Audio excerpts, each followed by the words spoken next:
2100 ஆண்டுகள் பழமையான அணை, உலகமே வியந்த தொழில்நுட்பம், தமிழர்களின் திறமைக்கு சான்றாக விளங்கும் கல்லணையிலிருந்து தான் இன்றைய நதிக்கரை அரசியல் பேச போறோம்.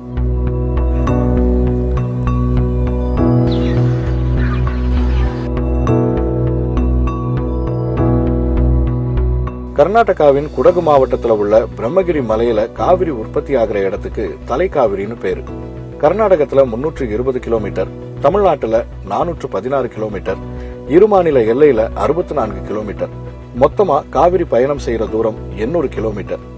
கர்நாடகத்துல குடகு, ஹாசன், மைசூரு, மாண்டியா, பெங்களூரு, சாம்ராஜ் நகர் மாவட்டங்கள் வழியாகவும், தமிழ்நாட்டுல தர்மபுரி, சேலம், ஈரோடு, நாமக்கல், கரூர், திருச்சிராப்பள்ளி, தஞ்சாவூர், நாகப்பட்டினம் மாவட்டங்கள் வழியா வந்து பூம்புகாருங்கிற இடத்துல வங்கக்கடல்ல கலக்குது காவிரி. துணையாறுகள், கிளையாறுகள் உட்பட காவிரியின் வடிநிலம்னு சொல்லப்படுற மொத்த நீரேந்தும் பரப்பு 81,303 சதுர கிலோமீட்டர்.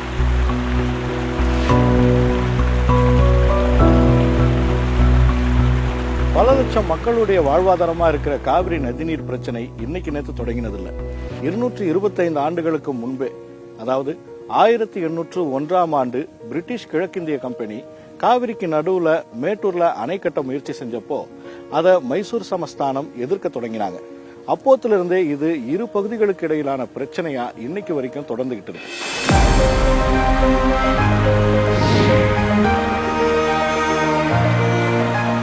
நாம் ஒரு காவிரி ஆற்றிலிருந்து பேசிட்டு இருக்கோம். 2300 ஆண்டுகள் இந்த ஏறக்குறைய இந்த கல்லணையினுடைய வயதுன்னு சொல்றாங்க. இது காவிரியினுடைய கடைசி திருப்பம். இது காவிரி இதற்கு முன்பு 2 வழித்தடங்களில் ஓடியதாக ஆய்வுகள் பேசுது. செங்கல்பட்டுல போய் கலந்த காலங்கள் உண்டு. அப்படியெல்லாம் காவிரி உருமாறி தான் இப்ப நம்ம சந்திச்சுட்டு இருக்க வழித்தடத்துல வருது. இந்த வழித்தடம் தான் சங்க இலக்கியத்துல, சிலப்பதிகாரத்துல சொல்லப்பட்டிருக்கிற வழித்தடம். இன்னொரு முக்கியமான குறிப்பு, சங்க இலக்கியத்திலோ சிலப்பதிகாரத்திலோ கொள்ளிடம் இல்லை, காவிரி மட்டும்தான் இருக்கு. அப்போ இந்த கொள்ளிடம் என்பது சங்க இலக்கியத்துக்கு பிறகு, தொல்காப்பியத்துக்கு பிறகு, சிலப்பதிகாரத்துக்கு பிறகு வந்த ஒரு நதி. இதுதான் இதனுடைய அடிப்படையான வரலாறு. கிட்டத்தட்ட இளங்கோவடிகள் தன்னுடைய சிலப்பதிகாரத்துல காவிரியை சொல்லும் போது நடந்தாய் வாழி காவேரிங்கிற சொல் அதுல இருந்து எடுத்த சொல் தான். அவர் எப்படி சொல்லுவார்னா, எவ்வளவு செழிப்பா இருந்தது இந்த காவிரிங்கிறதுக்கு, பூவார் சோலை மயிலாட, புரிந்து குயில்கள் இசைபாட, காமர் மாலை அருகசைய, நடந்தாய் வாழி காவேரி என்று சொல்வார். வளங்களை அள்ளி அள்ளி கொடுத்த ஆறாக இந்த ஆறு போற்றப்பட்டது. ஆறு என்பது மக்களுடைய வாழ்க்கையில கிட்டத்தட்ட நரம்பு மாதிரி, ரத்தம் மாதிரி. இதுக்கு வருகிற சிக்கல்கள் என்பது அந்த மக்கள் சந்திக்கிற சிக்கலா தான் அது மாறும். நாம ஒரு உண்மையான ஒரு நல்ல ஜனநாயகம்னா, வளமா இருப்பதை எப்படி பகிர்ந்துக்கிறோமோ அப்படி வறுமையும் பகிர்ந்துக்கிறது தான் நியாயம்.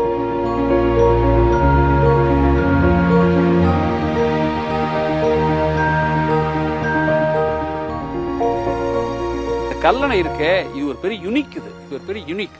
நீங்க இன்னைக்கு உலகத்துல ஜோர்டான்ல தான் இருக்கிறதுல பழைய அணை இருக்குன்னு சொல்லுவாங்க. ஆனால் ஜோர்டான் அணை இன்னைக்கு உயிரோடு இல்ல, அது பயன்பாட்டு இல்ல, காட்சி பொருளா இருக்கு. ஆனால் ஒரு காலத்திலும் காவிரி கல்லணை இப்படி ஆகல. இன்னைக்கு உயிரோடு இருக்கிற உலக அணைகளில் பயன்பாட்டிலும் இருக்கிற பழைய அணை இந்த கல்லணை தான். வேற எந்த அணை இல்ல. நான் சொல்லல, வாசே குழந்தைசாமி மாதிரி பெரிய நீரியல் அறிஞர்கள் பேசியிருக்காங்க. வரலாறுல கரிகார் சோழனுக்கு எவ்வளவு முக்கியமோ அந்த முக்கியம் உள்ள ஒரு மனிதர் பிரிட்டிஷ் சிவில் இன்ஜினியர், அவரு ஆர்தர் கார்டன் பேரு. அவரைத்தான் இந்திய நீர்ப்பாசனங்களின் தந்தைன்னே சொல்லுவாங்க. அவர் தான் இந்த கல்லணை என்கிற அணை கரிகாலனால் எப்படி கட்டப்பட்டது என்று கண்டுபிடிச்சு உலகத்துக்கு சொன்னவர். ஏன்னா கல்லணை ஒரு கட்டத்துல காவிரியில வந்த மணலால மூழ்கி தண்ணீர் பிடிப்பு இல்லாத காலம் ஒண்ணு வந்துச்சுங்க. அப்போ இந்த கல்லணை இடிச்சிடலான்னு முடிவு பண்ணாங்க. இடிச்சிட்டு புது டேம் ஒன்று கன்ஸ்ட்ரக்ட் பண்றது என்று. இன்னொன்னு குறிப்பா சொல்லிடுறேன், கரிகார் சோழன் கட்டின கல்லணை என்பது அணை அல்ல. அது நம்ம வழக்கத்துல அணைன்னு சொல்லிட்டு இருக்கோம். அதை தொல்காப்பியம்லாம் கற்சிறைன்னு தான் சொல்லுது. சிறை அது என்னன்னா, காவிரியிலிருந்து ஒரு இந்த பக்கம் கிழக்க நோக்கி வடக்க அந்த கரை உடைஞ்சு தண்ணி ஒரு பகுதியில இடிச்சுக்கிட்டு போய் எல்லா தண்ணியும் காவிரியில இருந்து ஓடி போயிடும். இப்படி உருவானதுதான் கொள்ளிடம்.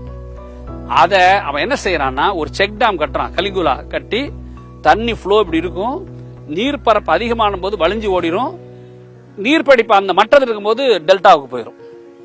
டெல்டாங்கிற வார்த்தை ஒரு கிரேக்க சொல், உங்களுக்கு தெரியும். டெல்டாங்கிற கிரேக்க சொல், அதுக்கு பொருள் வந்து ஒரு ஆற்றினுடைய வண்டல் படிந்த கழிமுகம் என்று அர்த்தம். அதைத்தான் வெள்ளக்காரன் டெல்டானா, நம்மளது டெல்டான்னு சொல்லிட்டு இருக்கிறோம். இந்த டெல்டா உருவாக்கியது கரிகாலன் தான். இன்னைக்கு காவிரி டிஸ்பியூட்ல சுப்ரீம் கோர்ட்ல தமிழ்நாடுடைய வாதம் கொஞ்சம் செல்லுபடியாகிறதுக்கு காரணம் எங்களுக்கு ஓல்டு டெல்டாவோட பாசனத்துக்கான தண்ணீர் கொடு என்று கேட்பதுதான். அந்த ஓல்டு டெல்டாவை உருவாக்கியவன் இந்த கரிகால சோழன் தான்.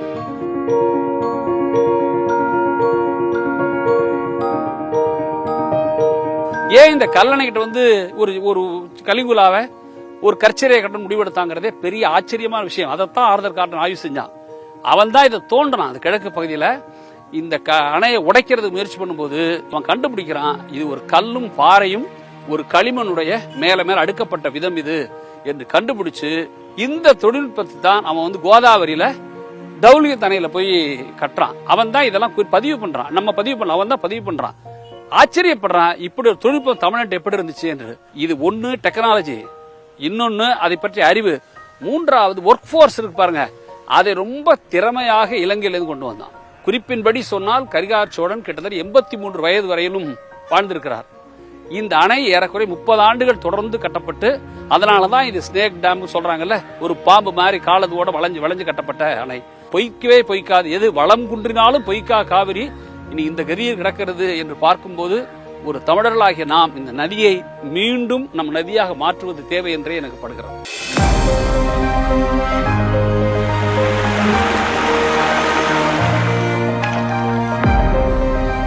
காவிரியை பொறுத்த வரைக்கும் இது வந்து இதனுடைய பொருளாதார பலன்கள், அது விவசாய பொருளாதாரங்கிறது இது சர்வதேசம் தழுவிய ஒரு விஷயம். இது உதாரணமா அறிஞர் அண்ணா தமிழ்நாட்டுடைய முதலமைச்சர் ஆகிறாரு.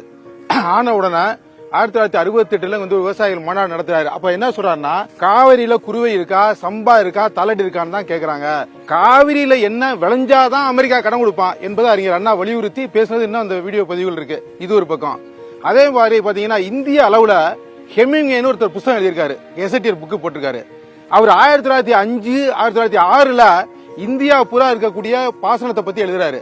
அவர் என்ன எழுதுறாருன்னா, கோதாவரியை விட, கிருஷ்ணாவை விட, கங்கையை விட, யமுனையை விட, பிரம்மபுத்திராவை விட இந்தியாவுக்கு ஒட்டுமொத்தமான பங்களிப்பு காவிரி தான்.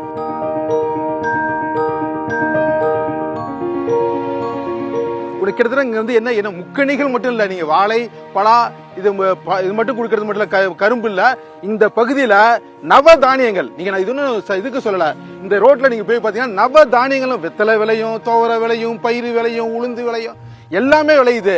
அப்படிப்பட்ட ஒரு விவசாயமா இருந்தக்கூடிய இந்த பகுதிங்கிறது இன்னைக்கு தண்ணி இல்லாம இந்த ஆண்டு மழை பொழிவு 17% குறைஞ்சிருக்கு. அதே மாதிரி பாத்தீங்கன்னா நிலத்தடி கிட்டத்தட்ட தோண்டுனா தண்ணி கிடைக்கும், இடிச்சா தண்ணி கிடைக்கும், தட்டினா தண்ணி கிடைக்கும். இது இந்த பூமியோட வாகு, இந்த மண்ணோட வாகு. இன்னைக்கு 40 அடி தோண்டணும், 40 அடி தோண்டாதான் தண்ணி கிடைக்குது. அந்த மாதிரி ஒரு சூழ்நிலை ஏற்பட்டிருக்கு. அப்ப நிலத்தடி நீரும் இல்லாம போயிடுச்சு, அது மாதிரி பாசன நீரும் இன்னைக்கு வந்து இல்லாம போயிடுச்சு, குடிநீரும் போயிடுச்சு. அப்படிங்கிற இந்த மக்கள் வாழ்வாதாரம் கிட்டத்தட்ட நீங்க எடுத்துக்கிட்டீங்கன்னா ஒரு 12 மாவட்டங்கள், 12 மாவட்டங்களுடைய 2 கோடி மக்களுடைய உணவுக்கு இது சோறு போடுது. அதே மாதிரி 22 மாவட்டங்களுடைய 5 கோடி மக்களுக்கு இது குடிக்கிற தண்ணியா உதவுது. இது பூராமே இன்னைக்கு அழிஞ்சு போன ஒரு சூழ்நிலை இருக்குங்கிறதா எங்களுக்கு வருத்தம்.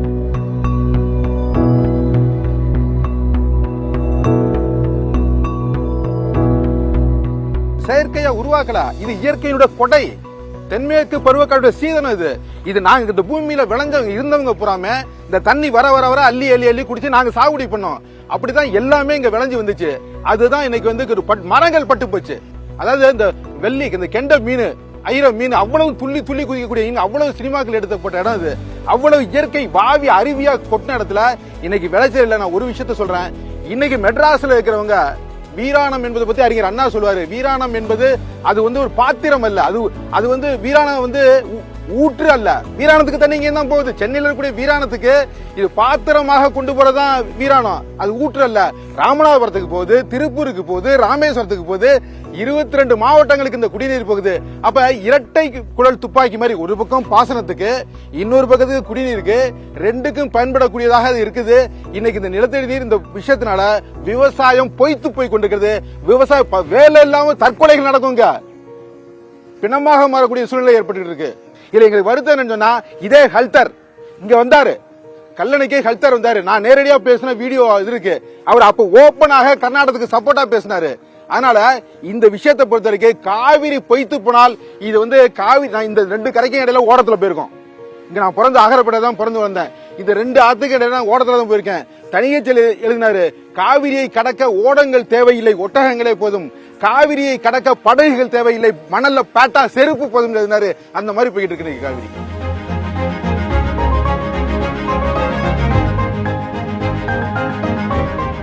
வெள்ளக்காரங்காலத்தில் இவங்க வந்து அணை கட்டுவதற்கு முயற்சி பண்ணாங்க. அப்போ 1892 அவங்க ஒரு உடன்படிக்கை போடுறாங்க. அங்கே மைசூர் அரசு, இங்கே நமக்கு வெள்ளையர் அரசு. அதன் பிறகு அவங்க அணை ஆறுகளை ஏ ஷெட்யூல் பி ஷெட்யூல்னு பிரிக்கிறாங்க. அதில் காவேரி ஏ ஷெட்யூலில் வருது. அதன் பிறகு அவங்க அணை கட்ட முயற்சி பண்ணும்போது எங்களுக்கு தண்ணி இல்லாமல் அணை கட்டக்கூடாதுன்னு தமிழ்நாடு அரசு, இப்போ வெள்ளக்கார அரசாக இருந்தாலும் நம்முடைய பாதுகாப்புக்காக உறுதியாக வாதம் பண்ணுறாங்க. பேச்சுவார்த்தை நடக்குது, வழக்கு நடக்குது. வழக்குலையும் நமக்கு வந்து ஒரு பாதகம் வந்த பிறகு அப்புறம் பிரிவி கவுன்சிலுக்கு லண்டனுக்கு இவங்க அப்பீல் பண்ணுறாங்க. இப்போ அங்கே போய் தான் பஞ்சாயத்து சமரசமாக பேசி முடிச்சுக்கிறது அப்படின்னு வருது. எல்லாரும் சென்னை மாகாணமும் மைசூர் அரசும் சமரசமாக பேசுறதுன்ட்டு அதுக்கான வல்லுநர்களை வைத்து பேசி முடிக்கிறாங்க. அதுதான் 1924 ஒப்பந்தம். 1924 ஒப்பந்தம் 50 ஆண்டுகளுக்கு தான் செல்லும், அதுக்கு மேலே செல்லாது அப்படிங்கிற வாதம் கர்நாடகம். அதுக்கான வார்த்தையை காட்டு, வரியை காட்டுன்னு நம்ம கேட்குறோம். தமிழ்நாடும் கேட்டு, தமிழ்நாடு அரசும் கேட்டுச்சு. அது வந்து என்ன இருக்குனாக்கா, 50 ஆண்டு அனுபவத்துக்கு பிறகு உபரி தண்ணீர் மற்ற விஷயங்களை மறு ஆய்வு செய்து பிரிச்சுக்கலாம் அப்படிங்கிறதானே தவிர 50 ஆண்டு வரையும் தான் இது அப்படிங்கிறது மாதிரி அந்த ஒப்பந்தம் இல்லை.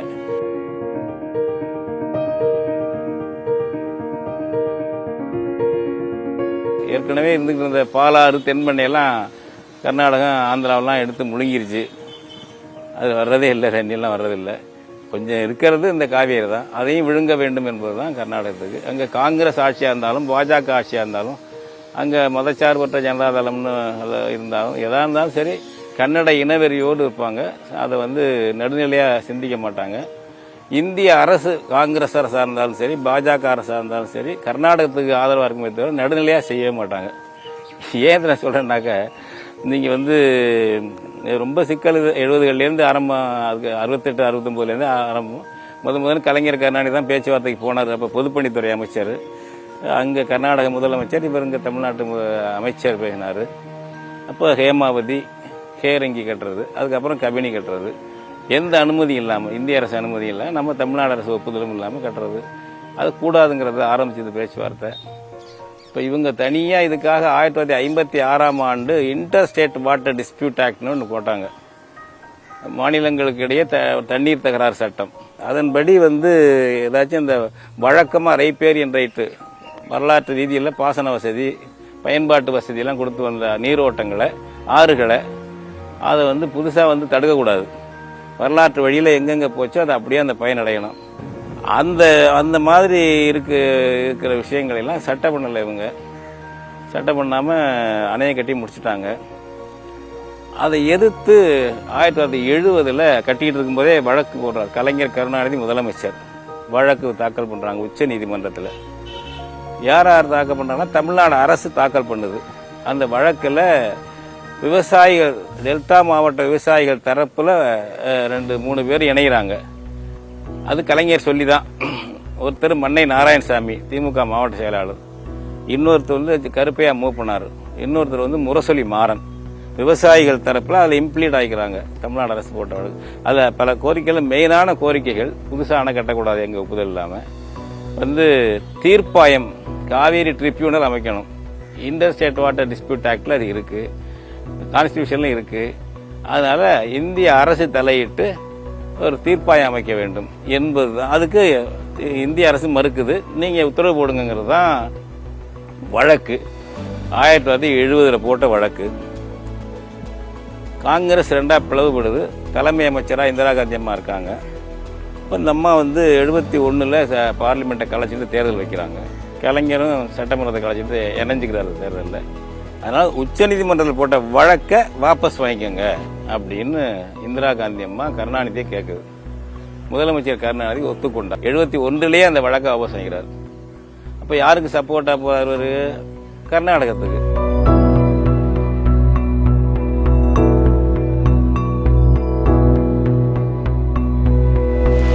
கொடுத்த தீர்ப்பாய இறுதி தீர்ப்பாளர்கள் அவங்க 2007 என்ன சொல்றாங்கன்னா, நாங்க இவ்வளவு பண்ணி இதெல்லாம் சொல்லியிருக்கிறோம், இதுக்கு ஒரு பக்ரானங்களுக்கு இருக்கிற போர்டு மாதிரி தன்னதிகாரம் தன்னாட்சி அதிகாரம் உள்ள ஒரு போர்டு வந்து அது தானா ஷட்டரை திறந்து மூடக்கூடிய அதிகாரம் கிடைத்தால்தான் இந்த நாங்க எழுதின தீர்ப்பு செயலுக்கு வரும்.